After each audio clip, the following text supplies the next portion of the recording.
About 1 more minute at the most, if you could, please.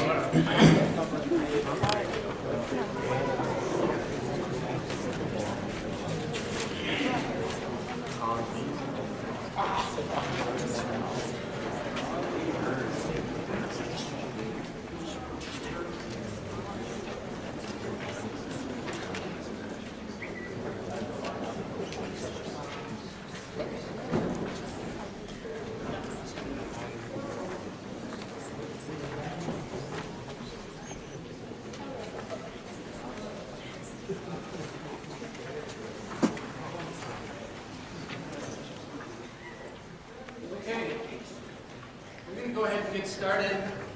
Welcome everyone to the 2018 Winter Sports Parent Meeting.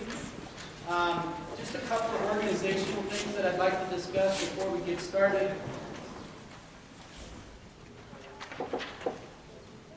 Just, there we go. That sounds a little better. Just a couple of changes that we had from the fall sports that I want to make sure and kind of talk just a little bit about before we get started. First of all, we made sure that we had attendance taken previous to the start of our general session. What we're going to do this time is there's going to be sign-up sheets at each of the breakout sessions. So when you go to your breakout session, there will be a computer there that will be set up. You'll just need to make sure on a Google form to fill out the information, and that will be your verification that you were in attendance to this meeting. Okay? It's very, very important because those of you that were not in the meeting, then there is an online quiz that you'll have to make sure and take to make sure that you've gone over the presentation. So I wanted to make sure and discuss that. That's the sign-in. There's several pieces of paperwork out there. There's a participation survey. Please, everyone that's here, make sure that you grab one of those, get those filled out, turn those back in. We want to see what your interest or what interest is within regard to the spring sports. So please make sure that you fill one of those out. There's also a schedule. That schedule is pretty much set in stone. I know that there's already been a couple of changes due to scheduling conflicts, but it's a reference for you to be able to use it. Also, there's physical forms and there's insurance forms for you to be able to grab for tonight's meeting. The final thing is that there is some information on our online program for all the paperwork. We use the swole123.net account to set up all of our paperwork. Mrs. Wiseman's in the library, and she is set up in there. So that's kind of some organizational stuff. The way we've got it set up tonight is there's a general session. I'll go over the very general rules, and then we'll go ahead and we'll break out into your breakout sessions with your individual coaches, and then you can go ahead and cover their important information there. Okay? Just to go over some quick introductions, for those of you that don't know, Mrs. Fletcher is our building principal. Mr. Hollingshead is our principal in charge of curriculum and instruction. Mr. Heiser takes care of attendance and discipline, and then myself as activities director and assistant principal. I should have all of my coaches in here. When I mention a name, if you would please stand, raise your hand, wave so that we can recognize or put a name with a face. We do have some changes. And we also have some people that are covering for some of our head coaches. First of all, I want to make sure and introduce our new head boys basketball coach, Mr. Jeremy Main.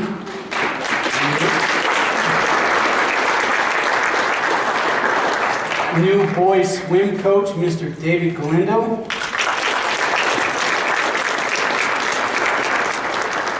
Girls basketball coach, Romero Candelaria. Indoor track is Brad DeCray. I believe his wife, Donna DeCray, is here, and also Mr. Miller. And wrestling, Mr. Provisor, way in the back there. These are our head coaches. They'll go ahead and get you into your breakout sessions. I want to make sure and just thank them already ahead of time for the prep that they've had before their season even starts, and all of the time that it's going to take during their season. They do a wonderful job. I also want to give support and thanks for our superintendent, Mrs. McGovern, and our HR director, Mrs. Bolton. 3.5 years ago, when there was a philosophy that needed to be identified, I presented that philosophy. They uphold to it, and I really greatly appreciate their support. Not on the slide, something that I want to make sure and add is we have implemented a new program that kind of details a lot of leadership that we want to put focus towards with regard to our athletes. This year, we've started a program It's athletes into leaders and coaching boys into men. And we have 2 advocates. They're instigators. They're the ones that really started this program. And I want to make sure and give them a big recognition. And if you have any questions afterwards, you'll notice the paperwork's out there. Each of the coaches is going to give you their paperwork on it. It's a really good program on developing leadership skills for our athletes outside of what just our athletics already do. So if I could please have Bob Vines and Jody Sanborn, please stand.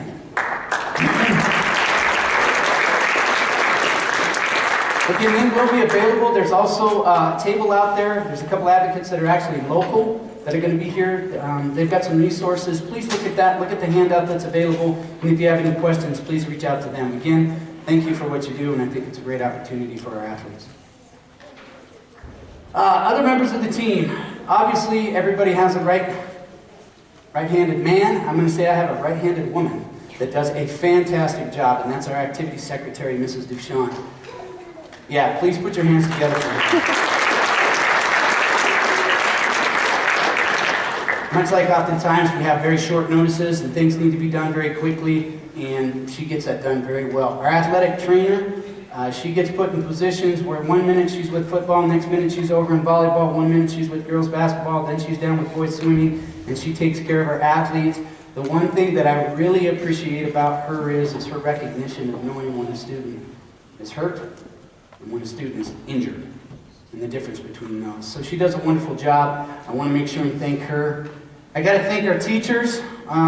They're the ones that really kind of put everything together for us. They do a wonderful job in taking care of our students and really giving us that extension of what's entailed with athletics. Our transportation staff, you will experience it, whether you're a freshman or you're a senior. One point in time, you will have to sit there and say, boy, I'm glad I'm not driving on these roads.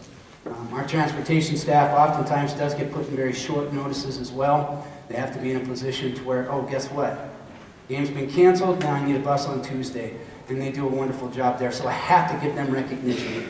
Our maintenance staff and facility crew, something that we've done a little different this year is we actually have a crew that takes care of all of our facilities and our events.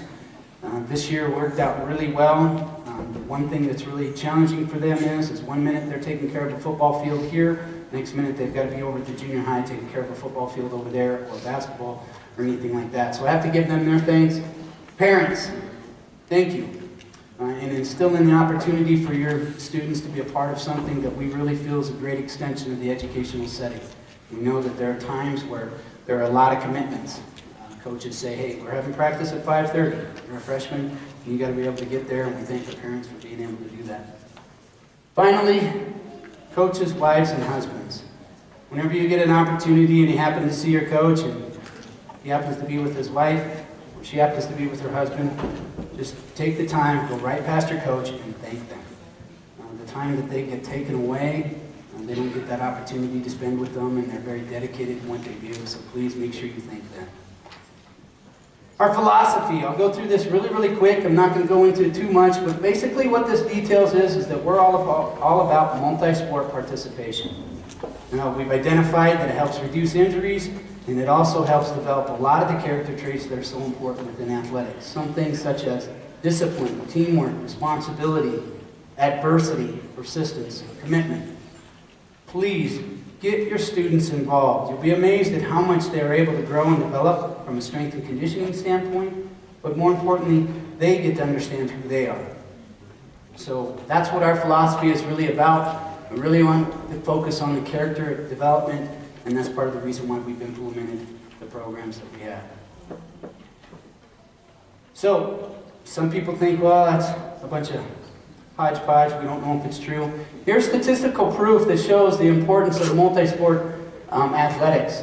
The only information that I can really pull that's been researched is from the NFL. They use a lot of information there, but it's also important that it details the other sports that are here. You'll see that there's a high correlation, 88.3% of them were involved in multiple sports. And that's really what we want to put a focus towards. The other thing that I find to be kind of interesting, and you may not be able to see it, but this individual, within the NFL, when they do a draft, their highest ranking is a 5.0. That's a talented athlete. And for those of you that don't know, this gentleman here, Taven Bryan, who is actually playing in the NFL, is from Casper, Wyoming. He's got the highest ranking. I had the opportunity to coach against him, and it was not fun to coach against. More information in the last 5 years for your kids are active through sports due in part due to early single sport specialization. Here's the reasons. Early sports specialization, increased risk of injuries, causes burnout, and then it decreases the overall athletic development that's associated with that. Goes right into our next thing, long-term athletic development. I know that there's been a large push on we want to try to go into winning. Notice individuals, when they get to their 18, 19 years old, that's when we actually are starting to train to win. What we're really focused on at our level, training to train and training to compete. That's a real big focus, and you can also understand that this long-term athletic development model puts a focus, fundamentals, at the lower levels. So there is a progression to this, and I want to make sure that we understand we're about multi-sport participation, and we want them to be active. We're not training to win down here, we're training to win up here at this level. There's a progression to it. This is, I know, information that you're not going to be able to read or see, but this kind of shows you the strength training and how important it is that we make sure that we get our student athletes involved in it. We talk about multi-sport participation and being actively involved, and I've heard from several athletes as well as parents that, oh man, I don't know if it's a really good idea for them to be involved in strength training or strength conditioning at such a young age. You'll look at some of this information here. This is at the 3rd grade level where they actually have them doing strength training. It's with body weight. Much like many of you when you were kids, you were running around the park doing all sorts of different things and you didn't realize what you were doing. We need to get back to that. And it's just kind of some information that shows you that, yes, strength training is important. And we encourage our coaches as much as possible. Please get them involved in the weight room. Some more information. The only thing that I really want to detail here is just kind of the progression to this and understanding that when we get to that chronological age, right in through here, this is when, again, we're actually training to compete and training to win. So what is our role for those that are involved within this philosophy? Our coaches support each other in respect to their sport, and they encourage them to be able to participate in other things. We really want to put an emphasis to that. Okay? For our parents, understand chain of command and make them help them get involved. Let's get them involved in multiple sports. For our administrators, basically what we want to do is give all the resources that are available to help support that philosophy. Help with policies, procedures, paperwork, those kind of things, and support by offering as many opportunities for our student athletes as possible. So in summary, again, it's just being involved in extracurricular activities from a multi-sport perspective. Be involved. I can tell you through my experiences, I know that some of the best relationships that I've ever been involved in high school and in college was with my college and with my high school athletes, or partners and friends. With that, we know that they have risks, and we need to understand that they have risks and that they're associated with them. There is a risk in participation. It is our first priority to make sure that we keep our athletes safe. I know in the past that there's been some kind of a change with that a little bit. Oh, you're fine, rub some dirt on it and you can go. It's not the same now. Things have changed. When an injury occurs, please allow our athletic trainer or on-site healthcare provider to evaluate the circumstance before you get involved. I know your son or daughter is your #1 priority. And we want to make sure that we do that. And we're going to be there to take care of them. But running onto the court, or running onto the field, or running onto the mat or something like that in support of that, let our healthcare provider and our athletic trainer go ahead and make a quick assessment. We'll be in communication with you. But we want you to understand that your son or daughter's safety is our #1 priority. With that, there's a concussion management process that we have. Basically, what that setup is that there's a protocol that we have that is set through the state statute. Any athlete that has any kind of suspicion for potential concussion will be removed from play immediately, whether there's any question in that whatsoever. We're going to play on the side of safety, and we're going to go ahead and remove them. At that point, they need to make sure that they see a healthcare provider. Healthcare provider can go ahead and assess them to go ahead and give them a release to say that they can go ahead and begin participation. At that time, we will implement in the district a 6-day return to play protocol. I want to make sure that everybody understands. Your doctor's note may detail student athlete is ready to go ahead and participate. Understanding the rigors that are associated with the sport, we will implement a 6-day return to play protocol set up by our athletic trainer, assuming that they do pass the impact test that they have to take at the very beginning to be able to participate. How does that look? Oftentimes that may be a situation where the student may start off with some light biking, and then eventually start with some light jogging, and then get into the weight room and start doing some lifting, and then actually get into practice, and then be able to go ahead after that 6-day be able to compete. So I want to make sure that parents understand that we do have a protocol. So even though your healthcare provider may come back and say your student is now able to participate, we are going to implement a very nice progression into your athlete to be able to make sure that they're ready. We've identified with concussions, they can be quite varied. We've seen what doesn't look like much of an impact, having a student out for months. And then we've seen some where it looked pretty serious and they were able to recuperate very quickly. So it's not just a set standard, but most importantly, we want to make sure that there's a proper progression to that. Okay? Impact testing will be given for basketball, wrestling, diving, and for our pole vaulters, those that are involved in indoor track. So we will make sure that they have impact testing.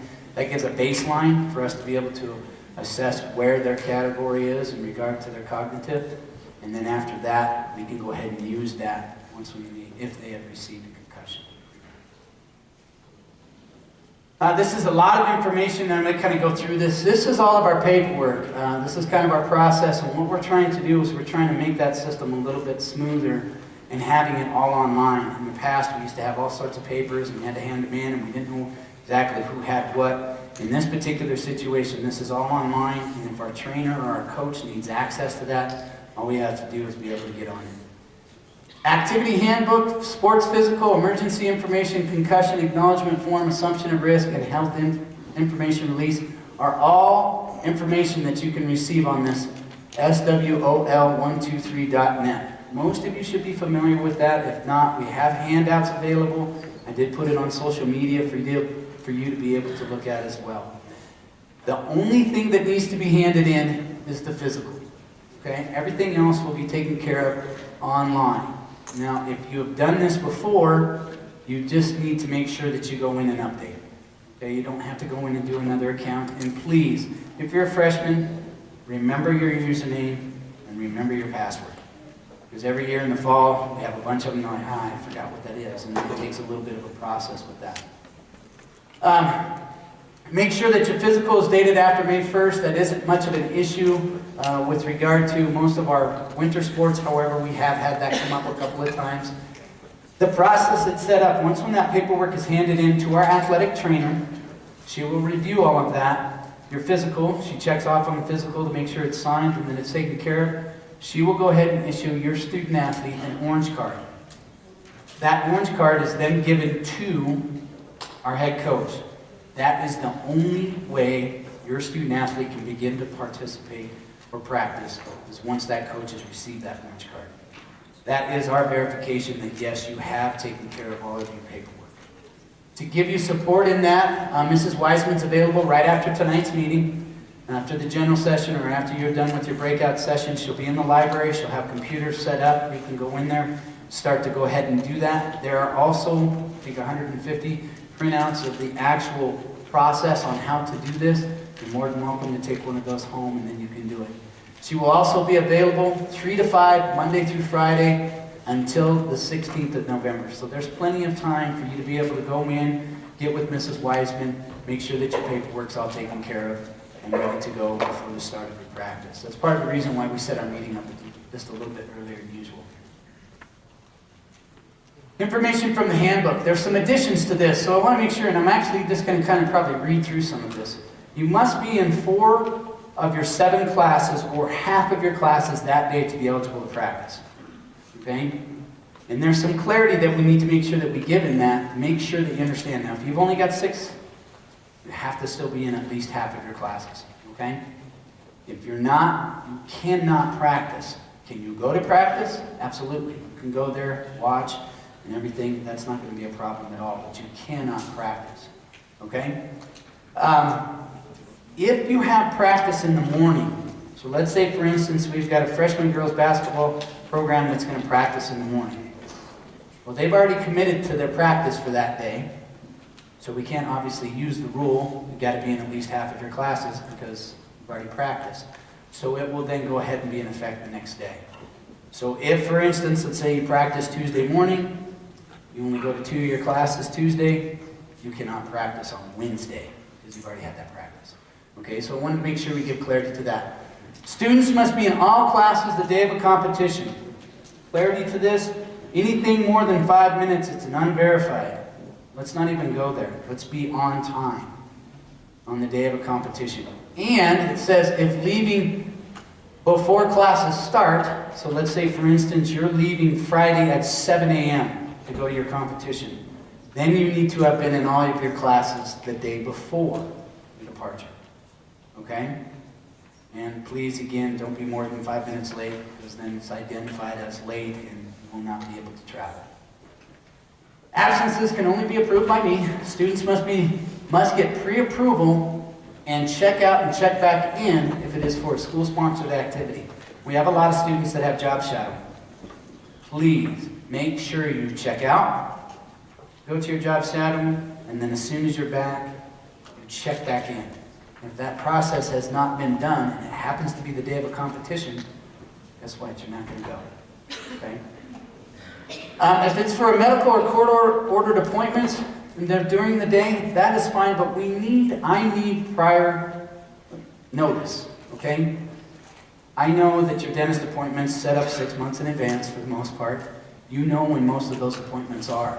Or even if it happens to be a quick chiropractor appointment or something like that, please let me know beforehand. If you happen to go ahead and leave on the day of a competition, and I don't know anything about it, that's going to make it very, very hard. I'm going to have very clear documentation that shows that you were there and everything else. Okay? So the normal process, if you have an appointment on the day of a competition, you go to school up until the point of that appointment. Let's say it's at 10 o'clock. You normally get anywhere you need in town within 15 minutes. So you're here until 9:45, you check out. Once when you've checked out, you go to your doctor's appointment. Please make sure you get a note. As soon as you've got your note, bring your note back to the school, check back in, get me the note, we're good to go. Even if it's court-ordered. Court-ordered placements, they'll go ahead and make sure that they'll get us a note to notify us of that. Okay? Not to say that any students have done that before, but they've said, oh yeah, I had an appointment. Where'd you know? I don't have it. Who'd you go see? I saw Dr. So-and-so. We call them up. No, they never showed up. They weren't here. It's an unfortunate situation. You're not going to be able to travel. We had this one happen. Appointments at 10. It's a dentist appointment. They're gone for an hour. They come back at 2. Well, Mom went and took me to lunch. That's unfortunate. You will not be able to travel. So again, as soon as your appointment is over, we need to have you back in class. Just a couple other things. Right here, student must ride the bus to all competitions unless prearranged by Mr. Jasmine. Exceptions must be for an extenuating circumstance only. Yes, you need to ride the bus to the competition. If there happened to be, and we've had a couple of these where it was just a happenstance circumstance where they had an appointment, or actually what it was a funeral. They had a funeral and it happened to be the same place where they played. They went to the funeral, we went ahead and let them go to their funeral, obviously. And then their parents were able to take them to their competition, and then they were able to go ahead and do that. Extenuating circumstances. Outside of that, you will have to ride the bus. We had a situation once where a student said that my parents aren't here. Can I just leave early with them and meet them there? And I said, no, you're going to have to figure out other arrangements to make sure you're there. Extenuating circumstances. Students, athlete, parent, or guardian must sign the original travel release form after the competition in order to travel home with their parents. We need to know where they're at. We need to make sure that they're signed off. Okay, so after the competition is over, most of our coaches have an itinerary. Well, all of them do. They have an itinerary. You need to make sure you sign next to your son or daughter. That verifies that you've signed them out, and we're good to go. Biggest reason for that is if there was to be a situation on the bus and there was stranded or whatever the case, we have to have an accurate count of who's on the bus, okay? This one right here, I want to make sure you just put this one very clear. If a student athlete is traveling home from a competition with someone other than their parent or guardian, the parent release approval form has to be filled out before the athlete travels to their competition. So if little Johnny wants to go home with his girlfriend, parents, that kind of thing, I have to know about that beforehand. We have to get that taken care of. Calling me up and saying, hey, can we have so-and-so go ahead and ride? Can't accept that. It needs to be done prior to. There'll be additional coaches' rules that apply with those if needed. Rules of priority, you only get 8 semesters. Okay? We've had students that have stated, well, I'm not going to go out my freshman year. Then I'll go out for football my sophomore, junior, senior, my super senior year. The second you become a freshman, you get 8 semesters. That's it. Okay? Just to make sure that we have that clarity. You must be an amateur athlete if you've got any kind of elite status. You've got to make sure that we know. You cannot compete on an independent team. This is kind of common with our winter and our spring sports. If, for instance, you are a basketball and you participate in City League, you're now on an independent team, you have violated the Wyoming High School Activities Rule, and what will end up happening is that will end up losing your competition status. You will not be able to compete. Okay? So make sure that you're not competing on an individual team. It actually happens sometimes with soccer too. Those are the 2 popular sports. Recruitment is not allowed. Any new student athlete that has competed for another high school in Wyoming last year must see Mr. Jasmine before they can practice, okay? It's very, very important that we do this. That's regardless of the sport, and then no participation with a college or university team. We've actually violated the independent team rule where we've had some of our high school students go up in scrimmage with the college kids. Just violated the independent team. Medical assurance forms, those are with Mrs. Duchamp. There's also some out on the front desk. If you do not have insurance, you have to have insurance to be able to participate in athletics and activities. Any homeschooled student must see me before you can compete. You have to have that information filled out before you can even practice. We need to know that where you're at, we need to verify eligibility, and most importantly, your insurance. Cannot be 20 before August 1st. If you are, you're not eligible to participate. And then again, and I'll talk about this more, must be passing 3 credits from the previous semester to be eligible to compete your current semester. Okay? And it's interesting because we're in that winter sport where right now you're eligible from your previous spring semester, but then this fall comes in and then winter applies, then we look at your fall semester. So keep those grades up this fall. Code of conduct.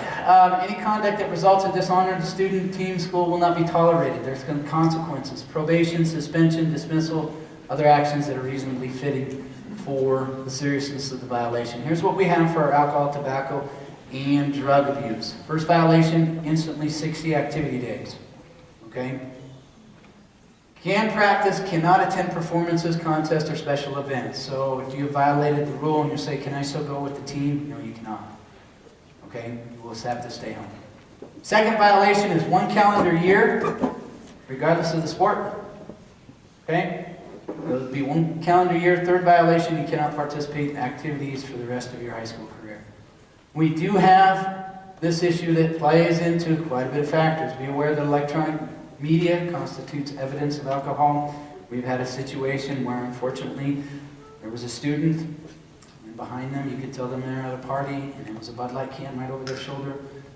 Just violated this rule. Okay? So be very, very careful of your surroundings. How does this play a factor into social media? How much of an issue is this becoming? This is in 2015, so this is starting to become a little bit dated, but it played into such a factor as to how much are our coaches recruiting athletes and how much of it does it play into their outside of athletic ability. This particular situation, there was an athlete, very highly recruited athlete, and in that situation, that athlete, nothing on his Twitter feed, but then they went ahead and got on mom and dad's Twitter. Found out that there were some things that they didn't agree with, and the coach said, you know what, we're not going to recruit you anymore. just don't like the message that's being sent there. So imagine losing everything based on something that you send. And please remember, once you send it, it's there. It's stapled and it's etched in stone. So social media really plays an important factor into what can play into that. We have got a situation within our policy right now at our athletic handbook. If there's anything that is posted on social media that is demeaning anything within our program, or programs, coaches, players, other players, that kind of thing, there can be consequences for that. Result into missed playing time. Mitigation of penalties. We do understand that we're dealing with developing adults. And so we have developed what we call a student assistance program. And basically what it is it's an opportunity for a student that has violated the drug, alcohol, tobacco policy to go ahead and take a course to go ahead and understand the ill effects of, let's say for instance, vaping. It's a pretty hot topic. And if they do that, first violation will take it from 60 activity days down to 10 activities or the next 2 contests. Typically we always go to the next 2 contests. Second violation will take it from basically a year down to 60 days. And then your third violation is from not being able to participate down to 1 year. You have to commit to that. And you have to finish that in good standing. We've had it in the past where student athletes have said, yeah, I'll go ahead and do the program. They get halfway through the program and say, this is stupid, I'm not doing it. And it happened to be their season ends. Well, guess what? They go out for another sport. It starts all over. Okay, you have to finish the program in good standing. We want to make sure that you understand that. Semester weekly eligibility. Must have passed at least 3 credits from the previous semester to be eligible. Okay, we discussed that already. Please make sure that you double check that, and we'll be pulling, as soon as we get our rosters, we'll pull your eligibility. If you have a question or concern about that, you're like, you know what, I took 6 classes last year and I failed one, I think I'm going to be in trouble. Let me know right away and let's get that taken care of, okay? You can still practice. So you can be ineligible for the semester. You can practice to your heart's content. You just can't compete. We've actually had some student athletes do that. On a weekly eligibility, what we will do is we'll pull eligibility at the beginning of each week. If it happens to be Monday that we don't have school, we will pull that eligibility report that Tuesday. Okay, so the first day of the week we pull the eligibility report. I will go ahead and if there's any students that are ineligible, I will pull them into the office and let them know that they're ineligible and these are the current classes that you happen to be failing. You will have until the next day at noon to get that taken care of. Okay? It needs to be a note or it needs to be an email from the teacher verifying that you are now passing the grade and what that grade is. We've had some situations where there's been some that have just said, Kevin is not passing. With what? We have to have the grade and we have to have it taken care of. Something that I detail in here, understand that a lack of effort on the student's part does not require extra work on the teacher's part. So all of a sudden you identify that, oh, it's Friday, I forgot to get these 4 assignments in, you work over the weekend, you smack them on the teacher's desk and say, hey, here's my 4 assignments, I need them done by tomorrow at noon. The teacher may very well tell you to go fly a kite because I've got 120 other sheets that I need to grade first. So understand that a lack of effort on your part doesn't require extra work on our teacher. So please stay on top of your grades. I've identified this several times in the past. If you have 2 classes that you have homework daily in, and you miss 2 days, you have 4 assignments to do. That's a bunch. Okay? And then you've got those days assignments. So you can technically have up to 6 assignments. So stay on top of your work, please. I'll make the final determination on any grades in regard to if there's a 504 IEP kind of situation. Remember, student first, athlete second. If you have a teacher's aide or if you are in seminary, those do not count towards your 3 semester credits. So you say, yeah, I got 7 classes. One of them is a teacher aide, you're failing 1 class, well, guess what? You're ineligible. Okay? Or you have 6 classes and one of them is teacher aide. You only have 5, you're ineligible. Okay, so please make sure that you take care of those grades and you get them looked at. Practice requirements. Boys and girls basketball and wrestling First practice is November 19th. Okay? Very, very clear rule that's implemented. No practice the Thursday through the Sunday, the 22nd through the 25th. That is Wyoming High School Activity Association rule. It's in the handbook. So, Monday, Tuesday, Wednesday, you cannot practice Thursday, Friday, Saturday, or Sunday. Okay? Your very first competition will be December 6th for boys and girls basketball and wrestling. Boys swimming, November 26th. First competition is December 6th again. Indoor track, I think this is the first. Starts December 31st. New Year's, Happy New Year's. First competition will be January 10th. Each day can only count as one practice, so if your coach happens to be hosting 2 days, it only counts as one practice. You have to have a certain number of practices in. You can't count both of those, it only count as one. So no matter how many practices you have a day, it counts as one. Fundraising. This is always an interesting conversation. Kind of summarize this a little bit. Any fundraiser and an account that is associated with Rock Springs High School, its logo, or the program needs to be detailed and in our account. It's an associated account. It's associated with us. If it's anything outside of that, and I use this example all the time, if it happens to say Aspen Club Basketball Committee, it's not associated with us. Okay? We have no tie-in with it. But if it does associate with us, we have to be in control of those funds. Here's a couple examples as to why that's happened, and I've mentioned this in I think every one of my meetings. We had a situation where there was a group that was supposed to be associated with Rock Springs High School that detailed about building birdhouses. We didn't know anything about it. Had no clue. And all of a sudden we're getting parent phone calls saying, hey, where's my birdhouse? Like, what are you talking about? We have no clue. So that's part of the reason why we need to make sure that we have a fundraising policy where you are required to make sure that those are submitted to us.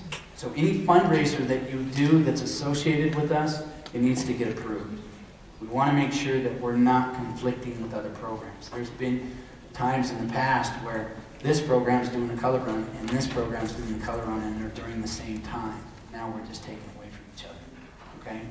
So make sure that that's very, very important that you have any kind of association with Rock Springs High School. We need to know about it. And that needs to be funds that are taken care of with us. Okay? Very, very important that way. If there is a non-school group, I think this is really important to understand that we are not in control of those funds. So we don't know where that money goes. Aspen Mountain Basketball Club, you donate $50 to that, and they say that they're going to be giving that to the basketball program. How do you know? You don't. Whereas in our circumstance, if it's got our name on it, we can go ahead and we can pull the receipts and identify that and say this is where it's going. Conflict resolution, chain of command, very simple. We want to make sure that we try to have our student athlete advocate for themselves, so please encourage your son or daughter, speak with the coach. Whether it be their assistant coach, whether it be their head coach. Have them communicate with them, okay? A lot of times it just boils down to a communication issue. After that, athlete, coach, and administrator, okay? We can go from there to athlete, administrator, to the parent, and then finally, if need be, parent, coach, and administrator. It's never about playing time. It's never about philosophy. We can have those conversations till our heart's content. It is their choice. That's what they've been chosen to do. That's their job. Okay? Which kind of ties into this 5-minute video that kind of explains how that's set up. What we're talking about here is probably one of the most loaded issues in youth sports, the playing time issue. And fair or unfair, it's a coach's prerogative to determine who plays and who gets the playing time. When we move away from rec sports, recreational sports, into competitive sports, it's the coach's prerogative. So probably the first piece of advice I have for parents is check your emotions at the door.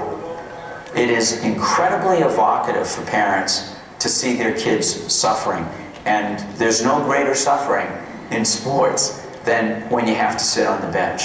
So it's very critical that when you're dealing with your child around this issue and anyone else, other parents, that you keep your emotions out of it. It's sort of like when we get emotional, none of us are troubled by deep waves of thought. We say really dumb things. So we need to maintain that kind of professional adult perspective. That's absolutely key. I think the other thing that's important for parents to keep in mind is we want to encourage our children, like it or not, to play the role that the coach assigned them on the team. This is how teams win. This is how you learn to support your teammates. And if your role is a support player, you come off the bench, you might not like it, but it's absolutely critical that you learn to do that role to the best of your ability. And we want parents to support their kids, to encourage their kids to do that. The other key issue, and again it comes from a parent's perspective, having a better perspective, is you want to encourage your children to channel their disappointment and their anger and their frustration and their feelings that this isn't fair into hard work. You want them to take the adversity of not getting playing time and use it to motivate themselves. Use it to work much harder. Use it to maintain a positive attitude. And to not, it's very easy for kids to kind of succumb to the gravitational pull of disappointment and being bitter. And you don't want them to do that. You want to encourage them to channel it constructively. Well, I think if your child's old enough, it's reasonable to encourage them, like if they're an adolescent, it's reasonable to encourage them to talk to the coach about it. You know, my advice around that is you go and talk to the coach in this kind of way. It's kind of like having the attitude, so coach, what do I need to do to get better? You know, I'd like more playing time, but I want to get better. So what can I do to get better? Give me some drills, give me some exercises, that sort of thing. Now, having said that, sometimes your child is not old enough to talk to the coach. And my advice to you about you talking to the coach is it is a very slippery, very steep slope. And if you are going to talk to the coach, I would not go beyond asking him or her the same kind of informational question. What can my child do to improve? What can my child do to get better? Because I think the last thing you want to do as a parent is get involved in a discussion with the coach about, hey, my child deserves to be playing, and you're not starting him, and my child's better than so-and-so.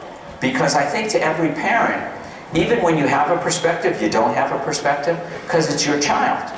And, you know, the coach, again, let me come back to my initial point. Fair or unfair, it is the coach's prerogative to determine who plays or not.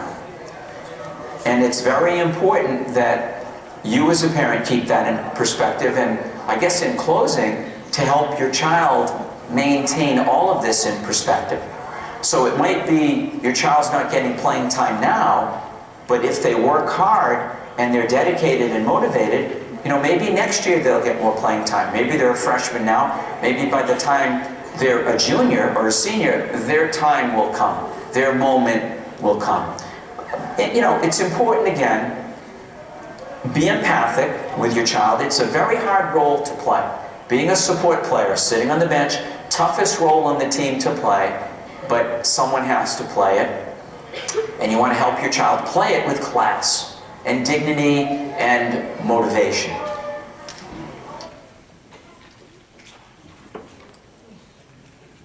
I have the opportunity right now to be in an experience with a lot of student athletes to get to see that, in particularly with my own. I understand the struggle with that.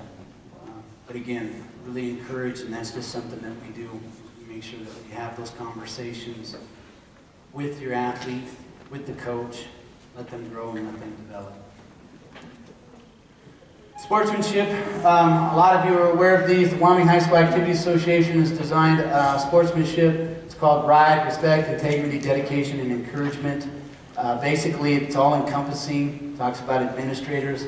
We're obviously the model that sets the tone. Coaches, you're the brightest beacon. You're the people that they really look at the most. Spectators, seems to be the area that we want to make sure that we try to take care of the most, but always communicating in a positive way. Participants, and then obviously our officials. They all play an important role in making sure that we have good sportsmanship. And it's a good model for our athletes to be able to see. Along with those lines, there's the yellow card. I just want to make sure and kind of clarify how this process goes. If your behavior